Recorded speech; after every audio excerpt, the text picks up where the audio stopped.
Hey guys, it's Diana. Welcome back to my channel after a long hiatus.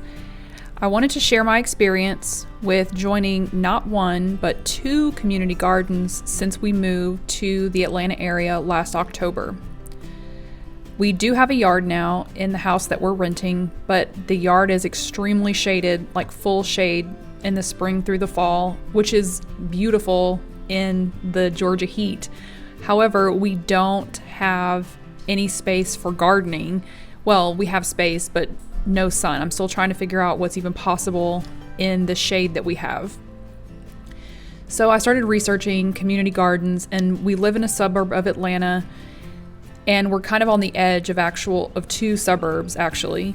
So I happened to find one in the next town over, technically. I'm using air quotes, you can't see. And that's the one that you're seeing here. In terms of my experience so far with being a member of a community garden, it has been so much fun. I wanted to meet people also when we moved here, so that's another benefit of being in a community garden is you obviously get to meet other gardeners.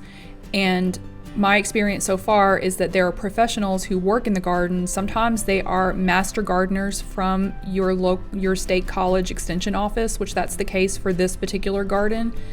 And other gardens may have other professionals or people who run the garden who are there to be a resource.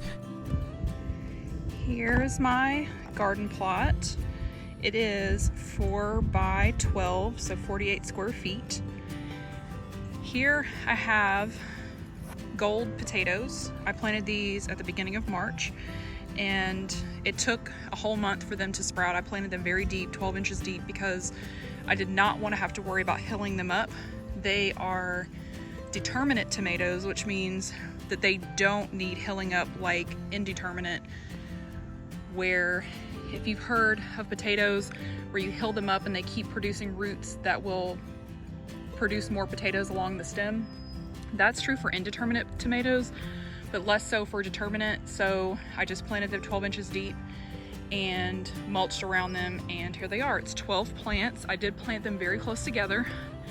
So we'll see if I'm actually able to harvest these successfully. I'm a little bit worried about that, but we have a ways to go till we get there, and we'll just have to see what happens. I do have some dill interplanted. It's funny because when I planted this 2 weeks ago, the foliage of the potatoes was much less dense. So I'm actually kind of worried that the dill will not grow because they're not getting a ton of light. However, dill does not like very sunny conditions, so I'm hoping that it means that it's gonna the dill will grow better. And in this section, and I'm kind of questioning my planting decisions, but I have some pepper plants here in this little row. This is basil, and then I have eggplants here, but the peppers are actually being shaded now because of the potatoes, so they're not getting as much morning sun. So we'll see how that works. I don't know what kind of peppers they are because I grew, I think, 3 different kinds, and then in the process of repotting and up potting as they got bigger, I misplaced the labels. So they could be wax peppers, they could be cayenne peppers, they could be serrano peppers. So we'll see. And then I have some flowers. I have nasturtiums kind of scattered around, which some of them look like this, some of them look like this. And there's one over there that looks really rough. And I'm still trying to kind of figure those out. I do have some that are blooming. Those red flowers are nasturtiums, so I'm hoping that means that they're okay, not a sign of stress, that they're gonna go ahead and pump out their flowers.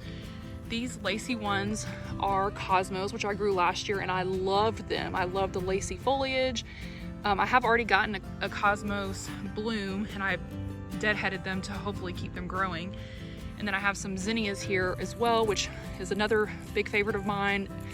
Last year I grew the double blooms, and I loved them. They were beautiful. So I have a couple of those. And then in this section of the bed is actually pretty much all tomatoes. I have these 3 are cherry tomatoes, which supposedly are indeterminate. However, the package said that they were a container variety, so I hope that means that they'll be manageable. This is a cucumber seedling, which I did plant more than one, but only one has grown. So I'm not sure if they just didn't sprout or if they got eaten by grubs. But I do plan on putting some kind of trellis system here. So if these cherry tomatoes do get too big, then I can hopefully train them up the same trellis that has the cucumbers. And then these other 9 tomato plants are Roma tomatoes, which I grew last year, and they worked pretty well for me in containers. So I'm hoping they're gonna do well again. And also I have marigolds. So there's marigolds all around. They're blooming little by little. And I have some alyssum, they also look kind of sad, and they are putting out flowers, so I hope this means that they're gonna keep growing, that they're not gonna die, because they looked kind of sad when I first planted them. And of course I have basil sprinkled around, and I also have radishes kind of scattered around everywhere. So like this is a radish, that's a radish. And I'm having to be very careful when weeding to make sure that I can tell the difference between radishes and weeds. And I've never grown radishes before, but I've heard they're nice to just put between tomato plants and like just in and around. And as the tomatoes get bigger, then they'll shade the basil and stuff like that. Because actually, the basil is looking kind of sad. I was worried that they were dying, but now they're actually looking better. And I don't know if it's because the temperatures have been warmer at night, because we were getting some temperatures down in the like 40s at night, and all my plants have been outside for weeks, so they were very well hardened off. But that doesn't mean that they love those temperatures. They just weren't dying. So actually my peppers and my basil actually look better now. So maybe they just needed a little bit more warmth. And of course the tomatoes are doing beautifully. And I'm looking forward to hopefully having lots and lots of tomatoes to make salsa and whatever else. I also have my eye on this bed. I asked if there were any more beds available, and they said, we'll let you know. And then when I was here earlier this week, they said that there was someone who wanted this bed, but then they haven't done anything with it. It obviously still has a ton of weeds in it. So if they don't do anything with it, then it sounds like I have a shot of maybe getting this bed also, which I'm super excited about. And I've started planning what I could plant here, because I already had plans basically for the space that I have. But then of course, if I have more space, that means I can grow more stuff, more tomatoes for sure, probably okra, and more flowers likely. And it's funny because my bed looked like this when I first got it, and I was so intimidated and so scared of having to weed all this, because doing container gardening for my whole entire experience, I don't really have an issue with weed. I didn't have an issue with weeds. So now that I have to do actual weeding, it's very interesting. But I try to come at least every other day. But I'm really excited to see how the in-ground gardening works, and what I'll be able to produce from it. So I'm really excited.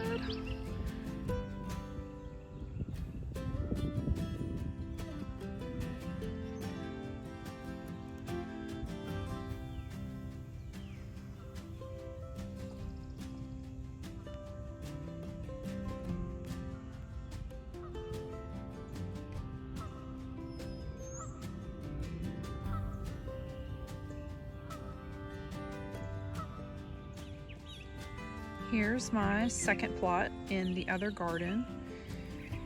I have a little bit of a hodgepodge going on here. So when I first got it, it was kind of a last minute thing. So in the other plot, all of the seeds that are started, all the plants, I started from seed, and I had planned out based on just having the plot to begin with. But this one, I did not have a plan, and I just went to to Home Depot and grab some lettuce and cabbage seeds or starts and just put them in the ground.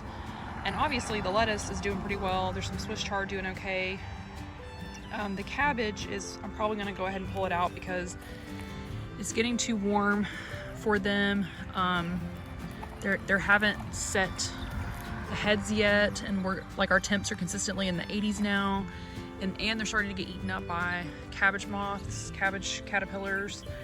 So I think I'm just gonna go ahead and pull them out. I did have butter crunch lettuce in here, but a couple weeks ago I pulled those out and put in the extra tomato seedlings that I had. So that is a Roma, that's also Roma.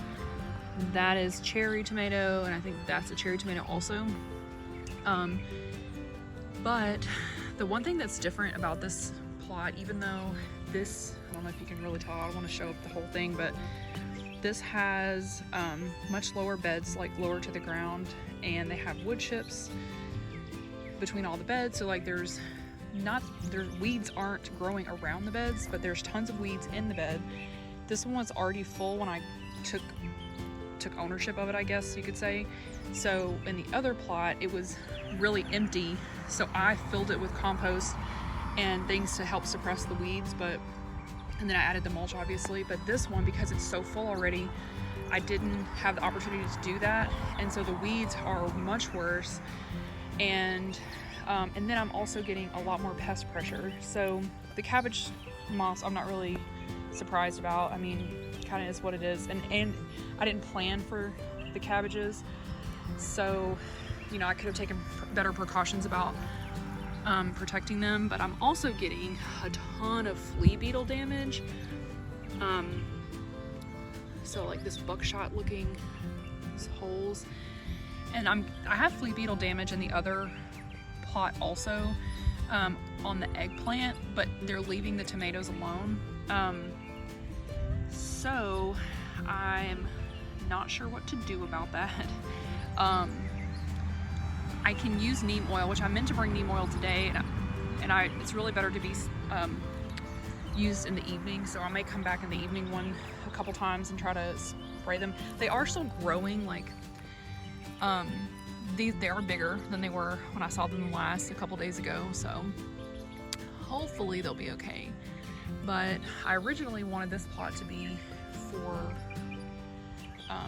like beans and sweet potatoes, but I heard from another gardener that last year they did not allow people to do any kind of vining plants, which obviously sweet potatoes are vining plants. So I need to ask permission. This one looks a little bit stressed. Yeah, like it's also not just insects, but there's also other critters that come in. Like I had holes dug that look like they're by maybe squirrels. I don't think there's bunnies. I'm not often here when there's other gardeners here to ask questions, but like this chard, so that one is huge. This one is very clearly munched. So I'm not sure if rabbits get in here. I don't even remember what that is, honestly. It has the kind of curly leaves, kind of like chard, but I just don't remember. But I'm probably gonna pull out all these lettuces and go ahead and plant more tomatoes and peppers, the extra seeds that I had.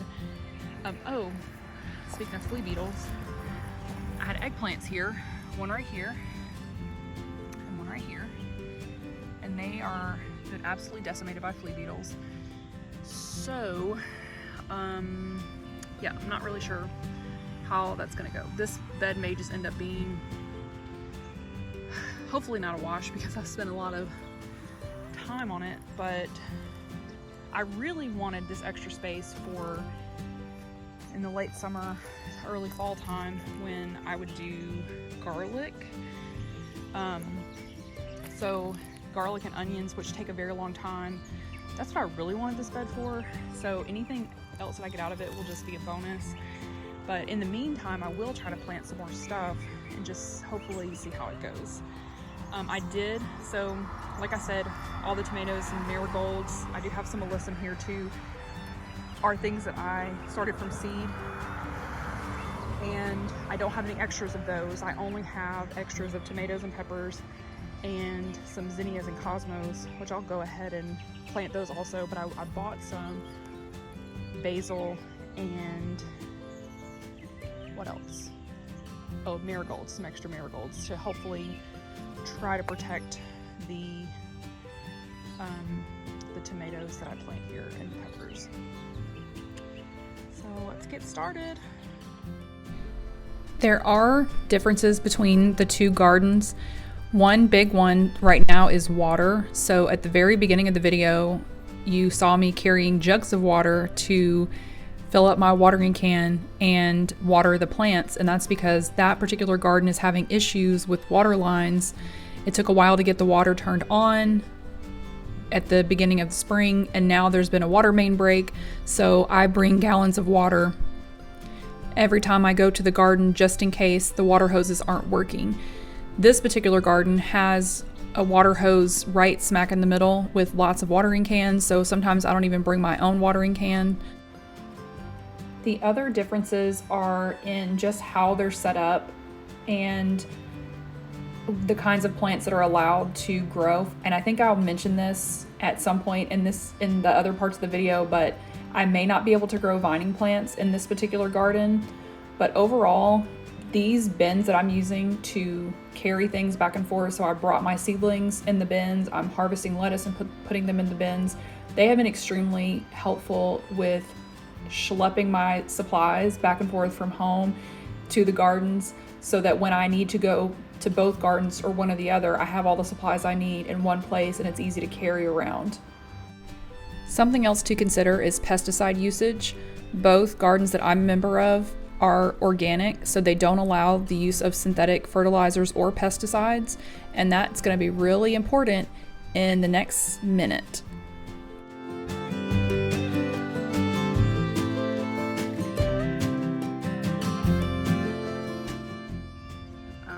So this is not good.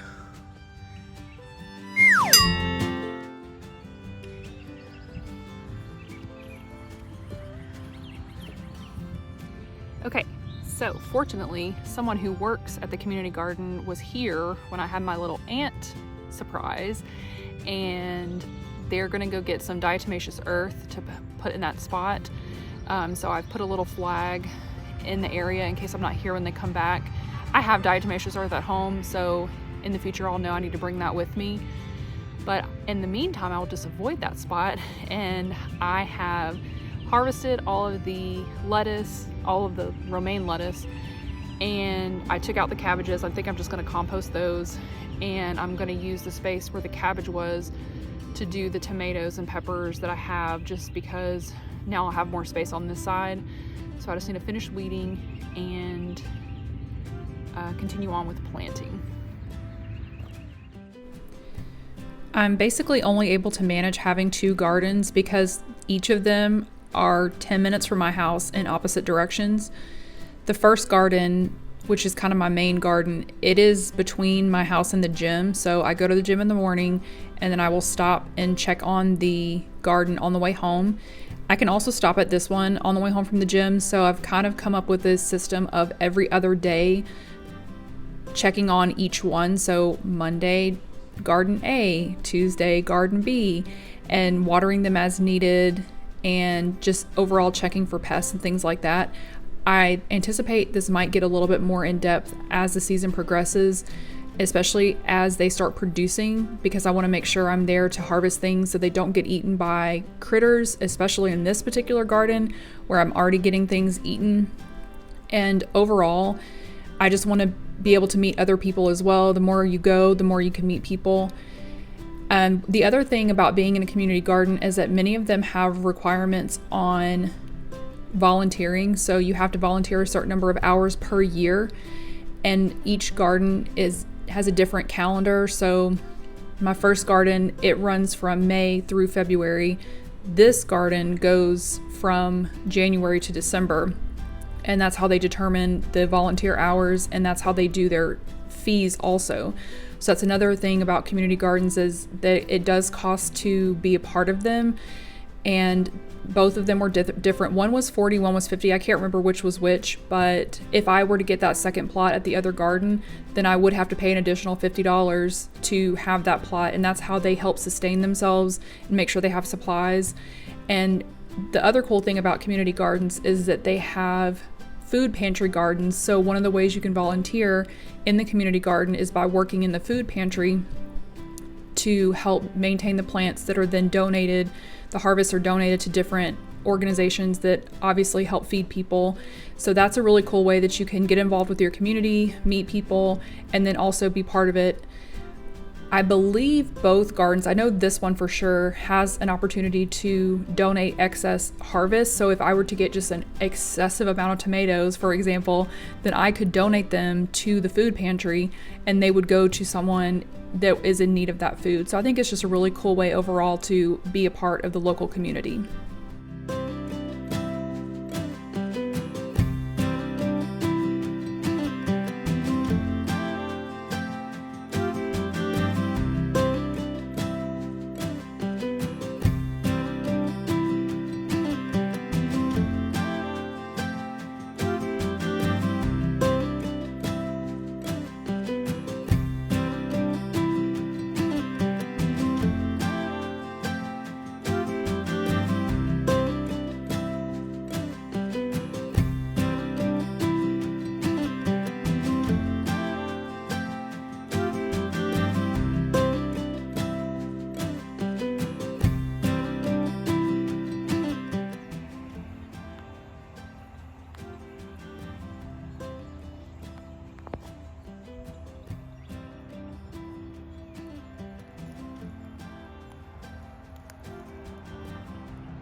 So this is how I ended up. The 4 tomato plants I planted here are starting to look a little sad, probably from being in the sun, because they've been outside in my yard for weeks and weeks, but my yard gets very shaded, so they have not been in full sun for a while. And today is sort of semi-overcast, so hopefully they'll be all right. It's supposed to rain in a couple days. I did plant a couple peppers that looked tall enough to hopefully withstand any flea beetle damage. The other plants, I did just go ahead and leave them here because they're so small, and I don't want to go through the trouble of planting them if they're just going to get eaten up by flea beetles. But I wanted them to be able to get full sun here. I did plant a stevia plant here. Hopefully that will grow big for me. And I scattered around the cosmos and zinnias just to see. I put a flag there to let them know about the ants. And then when I was trying to put a plant right here, I found some more ants. So, which probably can see. I'm gonna stick another flag here to let them know that there's more ants. And obviously I watered really well, so once I get this bed where I want it to be, I will probably mulch heavily with either more wood chips or with straw, because I noticed that this soil gets drier a lot faster than the other bed. And also I realized I probably need to water it more, just more gallons of water per visit. But that's it.